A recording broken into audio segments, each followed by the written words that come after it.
Bit defensive there, and it looks like we've got an issue for the iMac Porsche. Oh, now troubles, yes, scraping. Is that potentially fluid? It is, it's slipping on coolant, and it's into the fence. The radiators sit in the front of these Porsches. Damage on the front end. It was dropping liquid, and he slipped on it, and there'll be a lot of coolant still in that corner. What a shame for Andrew. Coolant under the slick tyres. Around he went. Back between Ross and McPherson. A winglet came off one of those cars before this car slipped into the fence.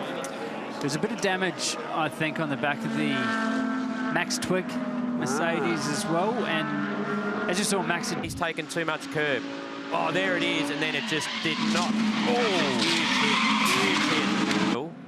You're going to find concrete pretty easily. Wow, actually got the concrete fence. He did, inside yeah. Before. So potentially that'd be more damage than the McLaren because he's hit on concrete, rear engine car, gearbox, everything's hanging out the back, transaxle.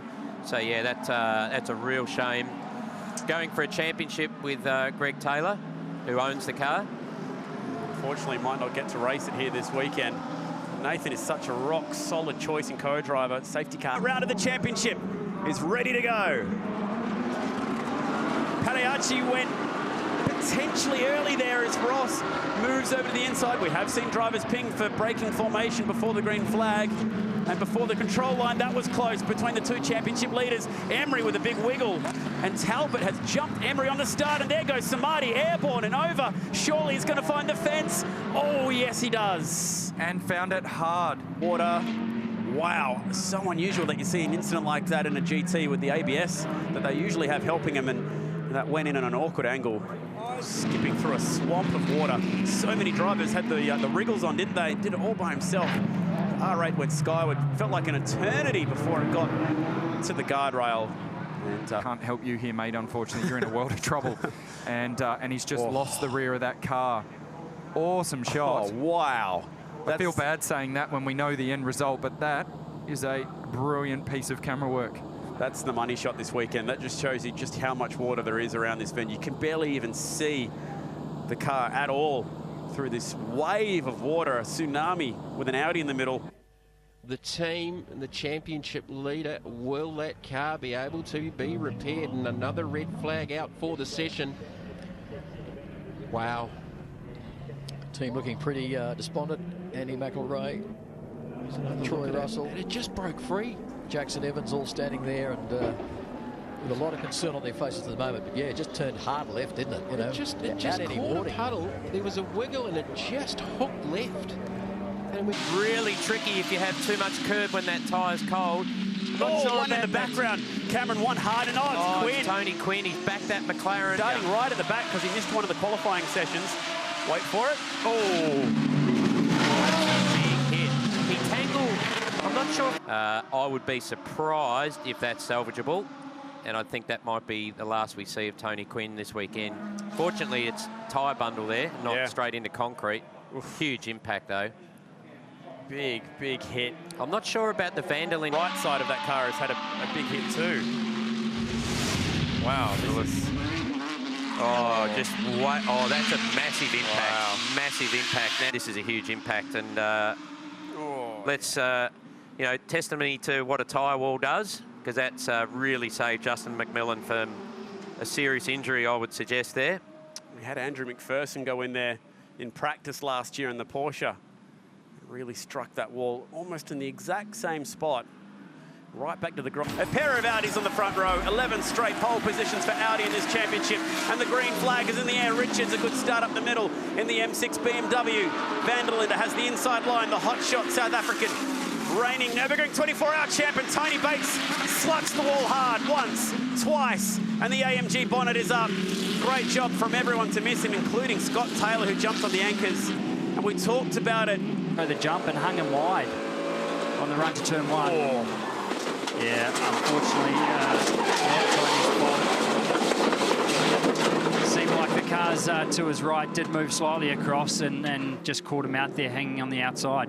Wow, that was a big hit. So Richo, who was side by side with Tony Walls, Stephen Richards that is. Bit of a hip and shoulder, and the move at net entry takes 2 huge hits. What about the drive job from Scott Taylor in the STM triple? And that's Gene Rollinson at the wheel, and substantial damage to the front of that race car. And the nature of this place and the conditions has bit another team out there. So this is the transition from the new circuit to the old. Just, well, it was a little bit of an odd one. Just twitch under power, trying to get power down and fired it across to the right into the barrier, into the earth. The Gallardo has a foot clutch. A lot of the newer cars have a hand clutch. What about in the pits for the pit stop? That could be an issue. Big one. Turn 8. It looks like the Tim McMillan Miles Wood car. involved.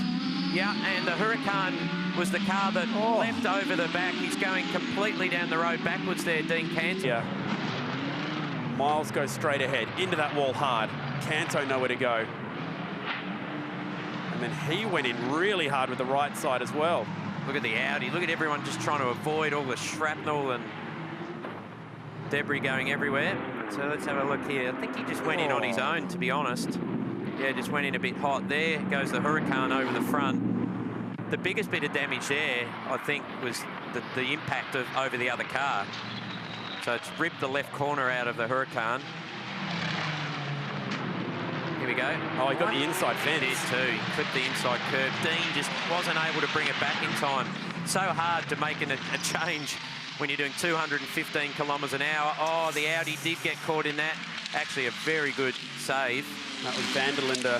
In this situation is O'Keefe just zips up the inside of the AMG and decides to pull out of it. If you've been involved in an incident like that, whoa, Taylor wide. Just about gets it caught. Oh, no, he's going to go into the fence. That's a huge accident. It hooked hard left off the curb. We've seen so many cars find that inside wall over the years here at Sydney. A foot or so in it. So, and here we go, another look at the Scott Taylor incident. Didn't quite make the apex there, obviously on the dirty part of the track. Well, he came in hot, didn't he? He was flying. He had O'Keefe up the inside. Wow, that's huge entry speed. Oh, man. Gee, these new AMGs have taken some hits this year. That car, well, you think the STM team had a big one at the 12.